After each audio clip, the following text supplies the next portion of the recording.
বিসমিল্লাহির রহমানির রহিম। সুপ্রিয় দেশবাসী, আসসালামু আলাইকুম রহমতুল্লাহি ওয়া বারাকাতুহু। আমি আজকে আপনাদের সামনে লাইভে হাজির হলাম, কারণ হলো যে একটা সংবাদ শুনে আমি খুব আনন্দিত হলাম আজকে, যে বর্তমান যে সরকার ওদের ডক্টর ইউনূস সাহেব এবং তার সহযোগী সেনাবাহিনীর প্রধান এবং উপদেষ্টা মণ্ডলী বিভিন্ন মন্ত্রণালয়ের আমি সবাইকে শুভেচ্ছা এবং সবার প্রতি ভালোবাসা এবং কৃতজ্ঞতা প্রকাশ করছি একটা আনন্দের সংবাদ শুনে। সেটা হলো যে ছাত্র আন্দোলনের সময় বিদেশি প্রবাসী বিদেশে কর্মরত আমাদের বাংলাদেশি প্রবাসী ভাইয়েরা যারা আরব আমিরাতে ৫৭ জন বাংলাদেশি আন্দোলনরত অবস্থায় গ্রেপ্তার হয়েছিলেন এবং ডক্টর মোহাম্মদ ইউনূসের দক্ষতা এবং বুদ্ধিমত্তায় তাদেরকে আবার মুক্তি দেওয়া হয়েছে। এজন্য আমি ডক্টর ইউনূস সাহেব সহ বর্তমান সরকারের সকল উপদেষ্টা মণ্ডলীকে ধন্যবাদ জ্ঞাপন করছি। আসলে বাংলাদেশি মানুষ, আমরা বাঙালি জাত, আমরা একটু আবেগী বেশি, আর অনেক সময় অনেক কাজ করে বসি যেটা আমাদের ভবিষ্যৎ পরিণতি সম্বন্ধে না জেনেই। তো বিদেশি যারা বসবাস করছেন, যারা যে দেশে বসবাস করছেন, তারা সে দেশের রুলস মেনে চলবেন এবং বৈধ কাগজপাতি ঠিক রাখবেন। অবৈধ হয়ে বিদেশে থেকে নিজের জীবনকে ঝুঁকিতে বা বিপন্ন করার চেষ্টা করবেন না। যতদিন আপনি বৈধ সুযোগ আছে বিদেশে, ঠিক ততদিনই থাকবেন এবং অবৈধভাবে কেউ বিদেশে পাড়ি জমাবেন না, কেননা এটা আপনার অর্থের চাইতে আপনার জীবনের ঝুঁকিটাই অনেক বেশি। বাংলাদেশে যারা অনেক ভাই আছেন, বিভিন্ন দেশে কর্মরত আছেন, এরা প্রতিনিয়ত প্রতিটা কাজে কর্মে হেনস্থার শিকার হয়। বিশেষ করে বাংলাদেশি শ্রমিকেরা যখন বাইরে যায়, তখন তাদের মুখ থেকে আমরা যখন শুনি, তখন আমাদের খুব কষ্ট লাগে যে ভাই অমুক দেশের শ্রমিকের বেতন বেশি, অমুক দেশের শ্রমিকের বেতন বেশি, তারা আমাদের মাতাব্বরি করে বা তারা আমাদেরকে বিভিন্নভাবে বাংলাদেশি বলে গ্র্যান্ড করতে চায় না, দাম দিতে চায় না। তো আমি সরকারকে, ডক্টর মোহাম্মদ ইউনূস স্যারকে বলবো, আমাদের এই বাংলাদেশে যে দুইটি খাত আছে অর্থনৈতিক চাকাকে সচল রাখার জন্য, তার মধ্যে প্রথম নম্বরে যেটা আছে সেটা হলো বিদেশি রেমিটেন্স, যা প্রেরণ করে আমার এই ভাইয়েরা, যারা পরিবার থেকে আনন্দ উল্লাস স্বদেশের মায়া ত্যাগ করে বিদেশে পাড়ি জমান। তাদের রক্ষণাবেক্ষণার দায়িত্ব কিন্তু আমাদের এই দেশের যারা যখন শাসন করে তাদের। কিন্তু বিগত দিনে আমরা যেটা দেখছি সেটা হলো আমাদের এই প্রবাসী ভাই, রেমিটেন্স যোদ্ধা যারা, তাদেরকেই অবহেলার পাত্র করা হয়েছে। তাদেরকে বিভিন্নভাবে তাদের ঘাড়ের উপর কাঁঠাল থুয়ে, মাথার উপর কাঁঠাল থুয়ে সবাই খেতে চায়। তো দেখেছি আমি অনেক সোশ্যাল মিডিয়ার মাধ্যমে অনেক ভাই বিদেশে কান্নাকাটি করে, অনেক বোন বিদেশে কান্নাকাটি করে, যারা সরকারি সুযোগ সুবিধা থেকে বঞ্চিত, বা সরকারের হয়তো আরেকটু আন্তরিকতা থাকলে তারা হয়তো আরেকটু ভালো থাকতে পারত। তা আমি যেহেতু ডক্টর মোহাম্মদ ইউনূস স্যারের সারা দেশ সারা বিশ্বব্যাপী তার একটা সুনাম আছে, সারা পৃথিবীরই প্রায় প্রত্যেকটা দেশেই তার একটা পরিচিতি আছে, তার একটা সুনাম আছে, খ্যাতি আছে। আর এমন একটা লোক আমরা বাংলাদেশের রাষ্ট্রপ্রধান হিসেবে এখন পেয়েছি।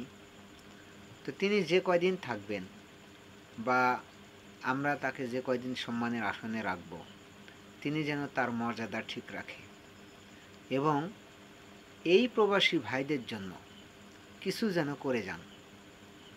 তিনি যে কয়দিন আছেন, দেশের যেমন দায়িত্ব আছে তারও কাঁধে, ঠিক অভিভাবক হিসেবে বিদেশিদের প্রতি, মানে বাংলাদেশি যারা প্রবাসী ভাই আছেন তাদের প্রতি তার কিন্তু অনেক দায়িত্ব আছে। বিশেষ করে আমাদের একটা বিষয়ে হয়রানির শিকার হতে হয় যে এই বাংলাদেশে যারা পড়াশোনা করে অনেক ছেলেপেলে আছে, অনেক গরিব ঘরের সন্তান আছে যারা বাংলাদেশের চাকরির বাজারে সঠিক মূল্য পায় না বা ঘুষ দিয়ে চাকরি নিতে পারে না, তখন মনের দুঃখে মনের খেদে বিদেশে পাড়ি জমায়। বিদেশে পাড়ি জমানোর পরে সেখানেও তারা নির্যাতনের শিকার হয় এবং বাংলাদেশে যে অ্যাম্বাসিগুলো আছে এই অ্যাম্বাসিগুলো তাদের সাথে দুর্ব্যবহার করে এবং মাঝখানে যে দালালগুলো সেট হয় এই দালালগুলোও তাদের সাথে প্রতারণা করে। যেমন হয়তো ভালো কাজের আশ্বাস দেয় অথবা ভালো কোনো অফার দিয়ে তাদের থেকে সহায় সম্বল, গরু বাছুর জমি এসব বিক্রি করে, গাছপালা বিক্রি করে তারা বিদেশে পাড়ি জমায় একটু সুখের আশায়, একটু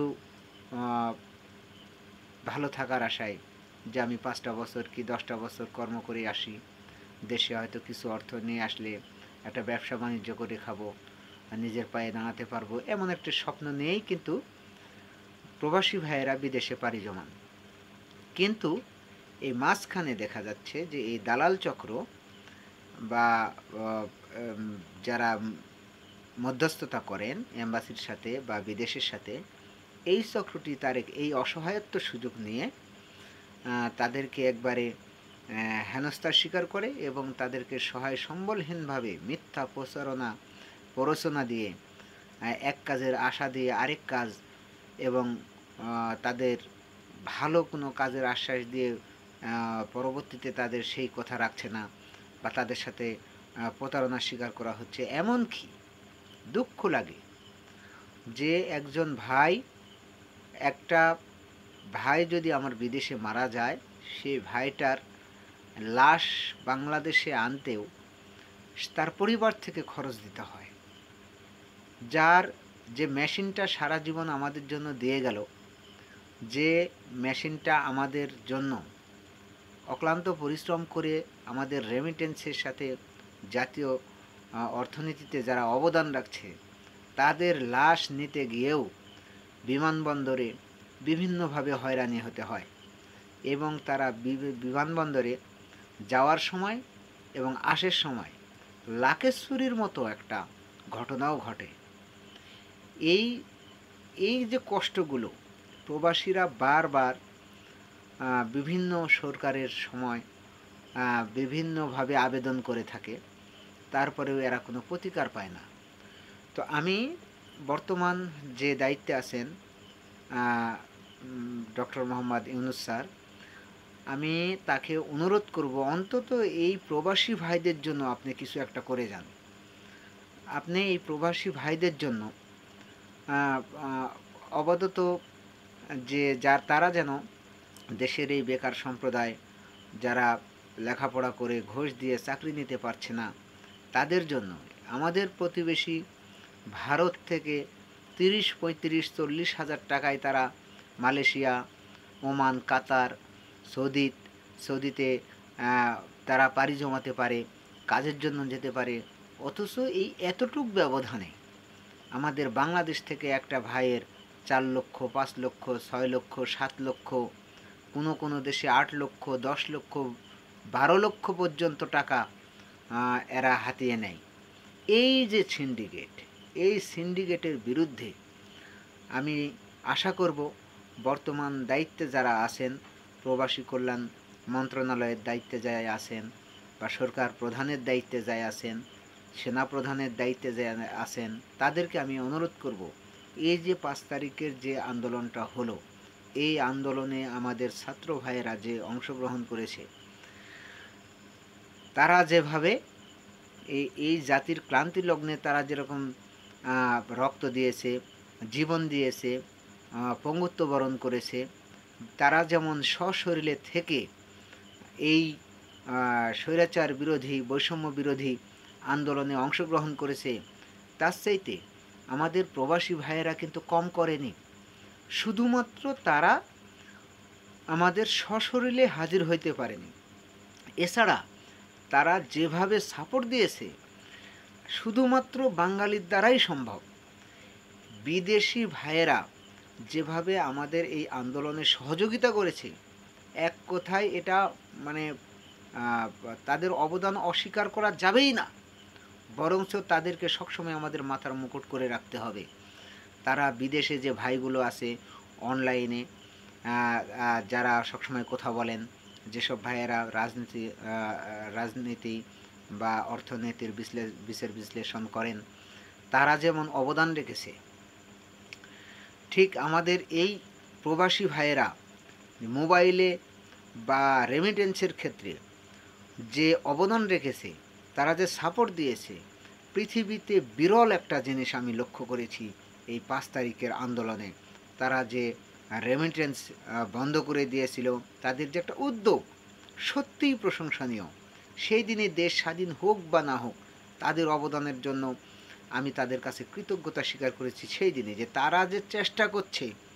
যখন বাংলাদেশে সকল সমন্বয়কদের গ্রেপ্তার করা হলো, ঠিক তখনই মনে হলো যে আন্দোলন শেষ পর্যায়ে, কিন্তু সেই সময়েও আমি দেখেছি অনেক রেমিটেন্স যোদ্ধা, প্রবাসী ভাইয়েরা বিভিন্নভাবে তারা আন্দোলনে অংশগ্রহণ করেছেন, এবং প্রতিটা দেশে তারা ছড়িয়ে ছিটিয়ে যেসব মিটিং মিছিল করেছেন এবং তারা গর্জে উঠেছেন, এতে আমরা যারা সশরীরে আন্দোলনে অংশগ্রহণ করেছি তাদের চাইতেও তারা কিন্তু কম চেষ্টা করেনি।